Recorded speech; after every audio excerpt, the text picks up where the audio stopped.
And we're going to jump right into our topic, which is I've contemplating giving up my office. What do I need to consider before doing this?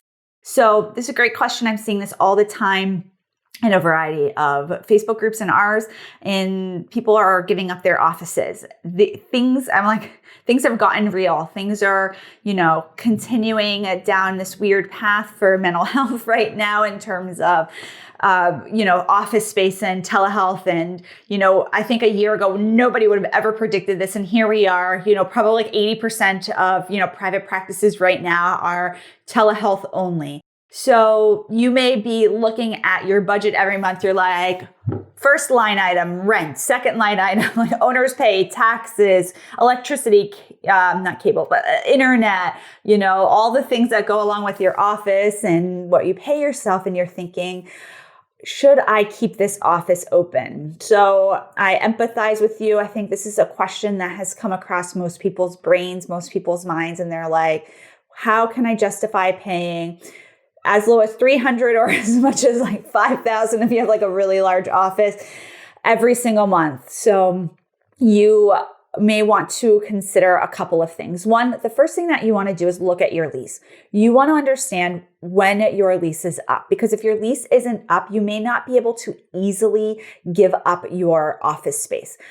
I'll give you an example. Both of my office spaces, we have a 3-year lease. We're 1 year and change into one and not even 1 year into another. In order to break my leases, it's costly. I didn't look because we're not actually planning on giving up our offices. However, I do know it's costly because I signed those contracts and I reviewed them. And so I'm not necessarily going to be able to break my lease that easily without paying. Now, you want to see what happens for early termination. How much do you have to pay? Maybe how much notice do you have to give?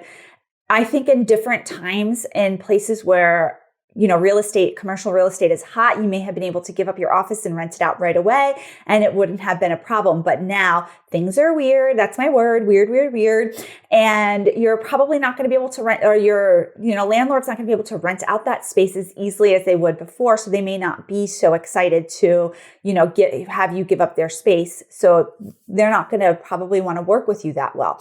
So you definitely want to review your contract before you decide anything. I think that's step one. Your next step is going to be then to determine your long-term plans for your practice. I see a lot of people giving up their offices because they're like, hey, I'm not going to be in the office for the next 3 months. I don't want to pay for this office. But what happens in the 3 months after? Are you going to have to then get into another space? You have to put first, last, and security down. You have to furnish the place. You need to do upgrades. There's a lot of work that goes into getting a new office. So if you're thinking you're not going to go back to the office before the end of the year, it may not be worth it for you to give up your office because of the amount of money that it's going to take for you to get into your next office space.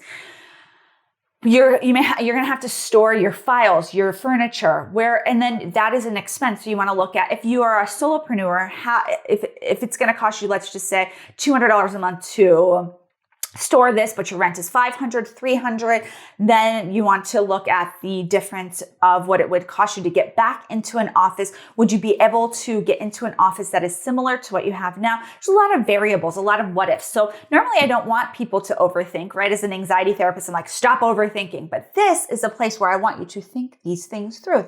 These are my thoughts. My thoughts will go more like this in case you're wondering. And so I want you to actually write this down and put it on paper and look at your business plan. Are you pivoting your business plan to an online practice? If you are, then I want you to create new goals for yourself. I want you to pivot your strategies, your marketing, and shift. I think it is A-okay, awesome, great if you want to do an online practice. You don't need an office then. But if you do want to have an in-person space at some point, I want you just to really look at the numbers for this. You need to know your numbers. How much does it cost you every single month to run your office? And then how much is it going to cost you to get into a new office? These are things that are really important for you to put down on paper before you make that decision. I know in my heart of hearts that this is not an easy decision. We love our offices. We love being in our offices. We love seeing our clients. We love interacting with our coworkers. I love the chair in my office. I'm missing the chair in my office. Unfortunately, like the way that my setup is, I don't want to bring that chair here because it's weird, but it's perfect for an in-office session. I could sit in that chair 8 hours a day and not have any pain. And in this chair, I'm like, oh, I need to do yoga every day to like stretch out all the kinks, even though this chair is comfortable. And so I know this is a struggle. I'm here with you. I've considered giving up my office, and it just doesn't, for me, my business plan doesn't make sense. But I know that people are thinking about this. This is something that is not an easy decision. And I don't want you to make an emotional decision like, oh, I have to pay this money, like anger. I don't want you to come from anger. I want you to come from your business plan. I want you to make a smart decision around giving up your office. I want you to look at your contract. I want you to have a conversation with your landlord. Is this a possibility? What could this look like? Would you be able to move back? What's the early termination fees? Have a conversation with your landlord. Take a look at your business plan. Write the numbers down. And make sure that you're making a smart decision around giving up your office. I want to take a moment to thank our sponsor, TherapyNotes. If you're looking for an electronic health record that is really full service, you can do your sessions from there. They have a telehealth option with new improvements. They allow you to bill both insurance and private pay. They have reminders. And the thing that really makes TherapyNotes stand out is their phone service. So you can call if you have been watching. This is for older people. This is calling. For younger people, this is calling. So however you call people. So you can call them. They can help you. They can give you the help that you need around whatever support you need for your practice. So I want you to check out TherapyNotes. I got stumbled up with the calling. It was kind of funny to watch myself do this. So ask yourself, if you were to show, how do you call? Is it this good old way? And so let's go back to talking about your office, giving it up. I want you to really think about what you want.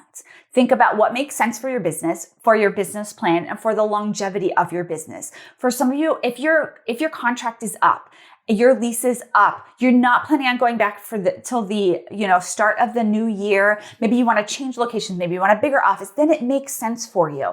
If you really love your office, you're planning on going back as soon as possible, and you're maybe in an area that doesn't have as many COVID cases as other areas, or is a declining area, then maybe you can give up your office. Or maybe you don't give up your office, and that you really stay there. You weather this storm with the rest of us that are keeping our offices, and then your business can be very prosperous in the long run. So thinking about everybody who is, wanting to maybe give up their office, confused about it, have any questions, please, if you have any questions about, things you should consider, please comment below. We'll be happy to answer any questions that you have. I am here most days answering your questions. Live with Amanda. See you soon, everybody. Bye.